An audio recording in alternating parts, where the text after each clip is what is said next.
Banorët e fshatit Mërtiraj të komunës Vllahin në Vlorë janë ngritur në protestë kundër firmës që punon për nxjerrjen e naftës në këtë zonë, duke bllokuar edhe aksin rrugor që lidh fshatrat e lumit të Vlorës me Poçemin e Tepelenës. Bllokimi i rrugës nga ana e protestuesve u bë për disa orë, duke e penguar qarkullimin e mjeteve, e mes tyre edhe autobusat që transportonin punonjësit e kompanisë private në vendet e punës. Protestuesit më pas u drejtuan puseve të naftës, duke ndërprerë energjinë elektrike e duke paralizuar punën. Protesta u shoqërua edhe me debate mes banorëve dhe punonjësve të firmës së naftës. Protestuesit kanë kërkuar punësimin nga kompania e nxjerrjes së naftës për shkak se po shfrytëzohen tokat e tyre. Ata theksojnë se gërmimet e kryera nga kompania kanë sjellë shkatrimin e vareve dhe nxjerrje në sipërfaqe të eshtrave të personave që prehen në këtë zonë.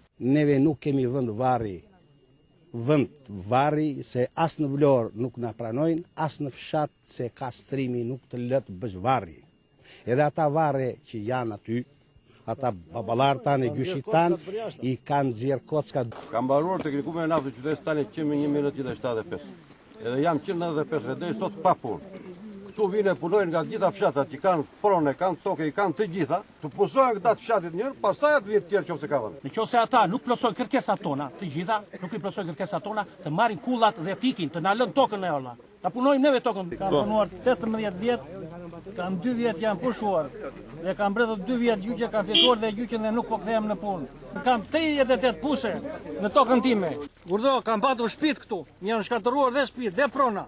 Banorët e zonës kërkojnë që shteti të jetë ndërmjetës mes tyre dhe kompanisë ose në të kundërt paralajmërojnë për shkallëzim të protestave.